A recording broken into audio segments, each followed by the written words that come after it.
ఏదైనా క్రియగా మారినప్పుడే దాని శక్తి వెల్లడవుతుంది. క్రియగా మారనంత వరకు, మాటలుగానే ఉన్నంత వరకు అవి వట్టివే. అవి ఎప్పుడైతే క్రియగా మారతాయో అప్పుడు మాత్రమే వాటి శక్తిని అనుభవించగలం. పైకి భక్తి గలవారి వలె ఉండి దాని శక్తిని ఆశ్రయించని వారయుందురన్న మాట గుర్తుందా? అది శక్తి పొందుకోవడానికి చేయాల్సినటువంటి పనులు ఇవి. నీ భక్తి, దానిలో ఉన్న శక్తి నువ్వు అనుభవించాలని ఉందా నీకు? ఉంటే తప్పకుండా వీటిని క్రియగా మార్చు. పాపపు ఆలోచనను మాత్రం క్రియగా మార్చొద్దు. పాపపు ఆలోచన క్రియగా మారిందా పాపానికి శక్తి వచ్చింది. అది శక్తిగా మారి నిన్ను పీడించడం మొదలుపెట్టింది. అందుకని పాపపు ఆలోచనలను క్రియగా మార్చొద్దు. అవి నీ తలకాయల్లోకి ప్రవేశించగానే వాటిని డిలీట్ చేయి, వాటిని వెళ్ళగొట్టుకో. ఉండనిచ్చావా? అవుట్. ఉండి ఒకరోజు క్రియగా మారిద్ది. క్రియగా మారిందంటే నీ దినం చేసిద్ది. దేవునికి స్తోత్రం. ఏం చేసిద్ది? దినం చేసిద్ది. బజ్జికొండగానే పిండం పెట్టిద్ది. వద్దు, పాపంతో చెదురొద్దు, దాన్ని క్రియగా మారనియొద్దు. మరి క్రియగా మారాల్సినవేవి? నంబర్ 1 విశ్వాసము. విశ్వాసము నాలో ఉందని ఒట్టి మాటలు చెప్పడం కాదు. విశ్వాసం నీకుంటే, ఎవని యందు విశ్వాసం ఉంచావో ఆయన ఏం చెప్తున్నాడో, ఏ వాక్యం చెప్పాడో దాన్ని నెరవేర్చాలి నువ్వు. నమ్మి బాప్తిస్మముందు నరులకు రక్షణ అన్నాడా? నువ్వు అది చేస్తే ఆ రక్షణ నీకు దొరికిద్ది. అది క్రియ కావాలి. క్రియగానంత వరకు ఆ రక్షణ నీకు దొరకదు. నీ పేరు గ్రంథములో రాయబడదు. కాబట్టి తప్పకుండా మనం అది క్రియ చేయటానికి సిద్ధపడాలి. ఇది అర్థమయ్యే తపన పడ్డా బాప్తిస్మానికే. ప్రతిదీ వాక్యం చూసుకుంటా మా అమ్మకి చెప్పేవాడిని. ఆఖరికి దశభాగం దగ్గర కూడా అక్కడ మాత్రం అయ్యా అప్పులు ఉన్నాయిగా మనకు అనేది మా అమ్మ కూడా నేర్పా. అప్పులున్నా, ఇబ్బందులున్నా దేవుడు మనకు ఒక్కసారి 20,000 ఇచ్చాడు. ఇవ్వాలి కదా దేవునికి. సంఘ అవసరాలు ఉంటాయి కదా, తీయాలి కదా. చీటిపాటు డబ్బులు కట్టాలయ్యా, అర్థం చేసుకో అమ్మయ్యే కదా. సరే నాదేం పోయింది, ఇంత బతిమలాడాలా నువ్వు? సరే నువ్వు ఎంత ఇవ్వాలనుకున్నావు అంత 100 రూపాయలు. సరే మనం వాక్యం నెరవేర్చట్లా, దాని తాలూకు ఎఫెక్ట్ మన మీద పడింది. మన ఇష్టం. వాక్యం నెరవేరిస్తే ఆకాశ వాక్యులు విప్పి పట్టజాలనంత విస్తారమైన దీవెన అన్నాడు అని మాటలు చెప్తే మా అమ్మకి అర్థం కాల. కోటింగ్ పడ్డాక దేవుడు కంటే ఎక్కువ ఏముందా తీసుకెళ్ళు. ఇంట్లో లేదు సరిగా ఫుడ్. బయట ఊళ్ళ నుంచి 10 మంది వచ్చారు కూటానికి. అమ్మా అన్నం వండి పెట్టువే అన్న. అయ్యా మనకే కష్టంగా ఉంది కదా, ఏం పర్వాలేదు, నువ్వు వండమంటే వండుదాం అయ్యా. ఉన్నదే ఏమి లేదు ఇంట్లో, కష్టం. ఆ ఉన్న రైస్ వండేసి పెట్టేసింది. పెట్టుమా, చెయ్యిమా, నిన్ను వలె నీ పొరుగువానిని ప్రేమించమన్నాడు. ఉన్నదానిలో అంత పెట్టమన్నాడు. ఎంత దూరాల నుంచి వచ్చారో పాపం. మళ్ళీ తపతపలాడుతా ఇంటికి పోతారమ్మా. నేను చెప్పిన వాక్యం అంతా పోయిద్దిమా. ఆ వాక్యం విన్న వాళ్ళ హృదయాల్లో నిలబడాలంటే అంత కడుపు నిండాలమ్మా వాళ్ళకి. పెట్టుమా అంటే నా మాట విని విశ్వాసంతో ఉండటం మొదలుపెట్టి క్రియ చేయటం మొదలుపెట్టింది. నిజంగానే ఆకాశ వాక్యాలు విప్పాడు ఆయన.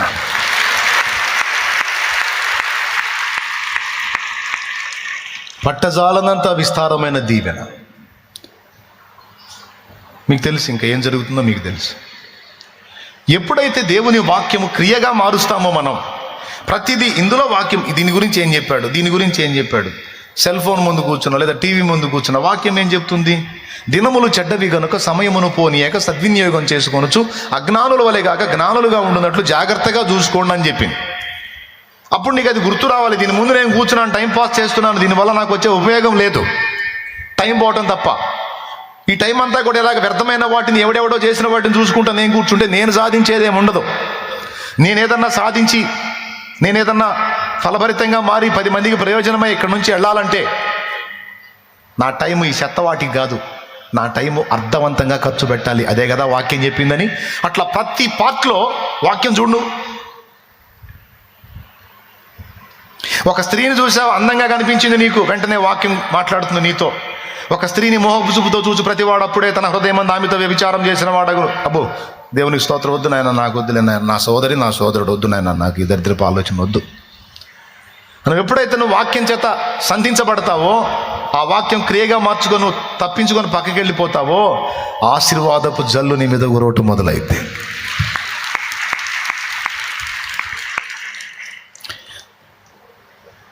పోతీఫెరో భార్య దగ్గర కులకటం మొదలు పెడితే యోసేపు, పోతీఫెరో భార్య అవకాశం ఇచ్చిందండి, పిలిచి అవకాశం ఇచ్చింది. రారా హాయిగా పాపం చేద్దాం, ఇంట్లో సొమ్మంతా పెడతాను, తిని ఎంజాయ్గా బతుకుదురు కదా, మంచిగా ఉంటారా లైఫ్, రారా అబ్బాయి అని. యోసేపు కక్కుర్తిపడి ప్రలోభానికి లోనై ఒకవేళ అక్కడే బెండై ఆగిపోతే, ఆ పాపానికి చోటిచ్చి ఆగిపోతే ఏమయ్యేవాడో తెలుసా? సర్వనాశనం అయ్యేవాడు. ఎవ్వడికి ఉపయోగపడేవాడు కాదు, తను తాను నాశనం చేసుకునేవాడు. తనకు ఆశ్రయం ఇచ్చిన పోతీఫెరో కుటుంబాన్ని కూడా నాశనం చేసేవాడు. ఆ చిన్న పాపానికి తను లోబడ్డట్టయితే నాశనకర్తగా మిగిలిపోయేవాడు యోసేపు. అంతే కదండి, అక్కడే ఆగిపోయేవాడు, కులుకుతూ ఉండేవాడు. ఇంకా ఐగుప్తు ప్రధాని లేదు, ఫరో దగ్గర నాయకత్వం లేదు, అన్నలకి కరువు కాలంలో ఆ ఐగుప్తు ప్రజలకి, చుట్టుపక్కల ప్రాంతాల ప్రజలకి అన్నం పెట్టి అన్నదాత అయ్యేవాడు కాదు. ఇవన్నీ ఉండేవి కాదు. చూసావా పాపం ఎక్కడ కొట్టబోయిందో? పాపం అలా పట్టుకుంటుంది అన్నమాట. కీలకమైన పాయింట్ల్లో పాపం ఆకర్షిస్తుంది. అవన్నీ వద్దురా బాబు, ఇదిగో ఈ మనిషి దొరికింది, ఈమెతో ఎంజాయ్ చేయి, పైసలు ఇస్తుంది, తిను, ఆనందించు, మునుగు, తేలు, ఈ కుటుంబాన్ని నాశనం చేయి, నిన్ను నాశనం చేసుకో, సూపర్గా ఉంటుంది, మజాగా ఉంటుంది, భలేగా ఉంటుంది, ఎంజాయ్, రారా అని పిలిచింది పాపం. పోవే, పో, నాకొద్దు, నాకొద్దు, నా ప్రభు వద్దన్నాడు, నా ప్రభువుకి ఇష్టం లేని పని నాకొద్దు.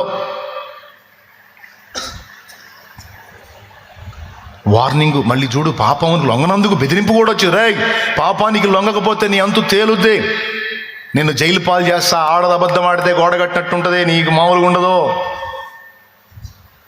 నీ మీద నెపం వేస్తా, నీ అంతు తేలుస్తా అంది. నీ చేతనైంది చేసుకో, నేను మాత్రం ఆ నీచానికి తలొంచను అని పాపముతో రాజీ పడలా. అంటే తన లైఫ్లో ఒక టర్నింగ్ పాయింట్ అది. ఆ టర్నింగ్లో తను పాపానికి తల ఉంచలా. అది ఎంత ప్లస్ అయిందంటే, ఒక్క దెబ్బతో ఎంతమందికి దీవెనంటే తరతరాలకు దీవెనగా మారిపోయాడు ఆయన. లక్షలాది లక్షలాది ప్రజలకు దీవెనగా మారిపోయాడు. అందుకే చెప్తాడు దేవుడు, రే వద్దు, బెండ వద్దు నాన్న, పాపానికి బెండ వద్దురా, అల్పకాల పాపభోగాన్ని ప్రేమించొద్దురా. అసలు ఎట్లా ఉంటుందో తెలుసా? లైఫ్ లాంగ్ సరిపోయిద్దిరా బాబు ఈ మనిషి, అబ్బో సరిపోతాడు ఇతను, అబ్బో సరిపోతుంది ఈమె, ఇంకా నాకేం అవసరంలా, అబ్బో నాకు మామూలు మనిషి దొరకలా, అబ్బో నాకు మామూలోడు దొరకలా, అబ్బో ఇక మామూలు సుఖం కాదు, ఇక జీవితంలో దిగులు లేదు, లైఫ్ సెట్లు. నీ బొంద, నీ బొందన్నారా బొంద. పాపం వల్ల కలుగు భ్రమ అలా ఉంటుంది పిచ్చిదానా, పాపం వల్ల కలుగు భ్రమ అలా ఉంటుందిరా పిచ్చోడా, పిచ్చోడా. వెరీ డేంజర్ నాన్న. ప్రలోభానికి లోబడితే నాశనమే నాయన. ఎప్పుడు పాపము దీవెన దాదు, పాపం ఎప్పుడు గాయమే మిగులుస్తుంది, నొప్పినే కలిగిస్తుంది. దాని జాతి లక్షణం అది. అర్థమైందా? నీతి, పరిశుద్ధత, పవిత్రత ఎప్పటికీ ఆశీర్వాద కారణం. ఫోటో తప్పట్లు కొట్టి దేవుని మయంపరచు. అదే ఇంకొక కుర్రోడికి అట్లాంటి ఛాన్స్ వస్తే, ఇంకొకటి అట్లాంటి ఛాన్స్ వస్తే, యోసేపు కాకుండా కక్కుర్తోడికి ఎవడికన్నా ఛాన్స్ వస్తే ఆడే కూర్చునేవాడు. సరే అమ్మగారు, ఇంక అంతకంటే కావాల్సిందే ఉందండి, మరి మీరేమో మరి ఇక నన్ను ఇష్టపడ్డారు, మరి ఇక నాలాంటి వాడు మరి లేకపోతేనే కదా, కాబట్టి మరి ఇక దాన్ని ఏముంది కానీ మరి మీ మాట తీసేయకూడదు కదా అని బెండ్ అయితే నాశనమే. ఈరోజు నువ్వు నచ్చావు, నీకు బెండ్ అయింది, భర్తను మోసగించడానికి ఇష్టపడింది, రేపు ఇంకొకటి నచ్చుతాడు, నిన్ను భర్తని మోసం చేసి ఇంకొకటి వైపు చూసిద్ది, వాడి మీద ఇరిటేట్ కలిగిద్ది, ఇంకొకటి నచ్చుతాడు, నిన్ను వీడిని వాడిని మొత్తంలో ఇంకొకడిని. ఎక్కడ నమ్మకరా? తన భర్తకు నమ్మకంగా లేని స్త్రీ నీకెలా నమ్మకంగా ఉండగలిగిద్దిరా నిద్రమోహోడ అని అనొచ్చు, కానీ నేను అనలే. దేవునికి స్తోత్రం, హల్లెలూయా. కానీ నీకు అట్టు ఉండదు. నీకు ఎట్టుండదు తెలుసా? తేలిపోతుంటుంది, స్వర్గలోకాల్లో తేలిపోతుంటుందిరా నీకు మత్తు తమ్ముడా. కానీ దెబ్బ పడ్డ తర్వాత దిమ్మ తిరిగి అప్పుడు ఏడ్చుకుంటూ కూర్చుంటావు. అప్పుడు ఎంత మొత్తుకున్నారా? అందుకే యోసేపు పాపమును అసహించుకున్నందున ధన్యచరితుడయ్యాడు. నీతికై నిలబడినందున చెరసాల పాలు కావటానికి ఇష్టపడ్డాడు అని బెండవల ధన్యుడయ్యాడు. తనను అమ్ముకున్న అన్నలకు అన్నదాత అయ్యాడు. తనకు ఆశ్రయం ఇచ్చిన ఐగుప్తు రాజైన ఫరోకి దీవెనకరమయ్యాడు. ఐగుప్తు ప్రజలందరికీ ఆశీర్వాదకరమయ్యాడు. నేను చెప్పనా, ఒకవేళ యోసేపు అక్కడ నిలబడకపోతే ఇశ్రాయేలు 12 గోత్రాలు ఉండేవి కావు. తెలుసా మీకు ఆ సంగతి? యోసేపు అక్కడ ఉండకపోతే ఇశ్రాయేలు 12 గోత్రాలు ఉండేవి కావు. కరువు కాలంలో 7 ఏళ్ల కరువులో మొత్తం చచ్చేవాళ్ళు.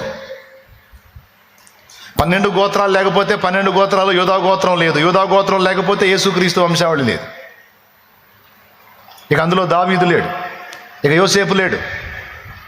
చూసారా?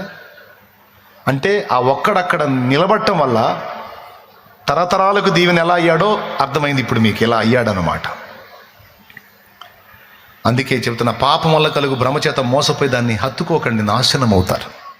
ఖచ్చితంగా నాశనమే మిగిలిచింది. పాపం ఎప్పుడు మంచి చేయదు. దాని జాతి లక్షణం అది. కలుగుతాయి కొన్ని వ్యామోహాలు, శరీరాన్ని బట్టి కొన్ని భ్రమలు కలుగుతాయి. వాటిని అధిగమించాలి బిడ్డ. పరిశుద్ధత ఎప్పటికీ దీవెన. ఆమేన్. కాబట్టి పాపము క్రియగా మారొద్దు. మరి ఏం మారాలి?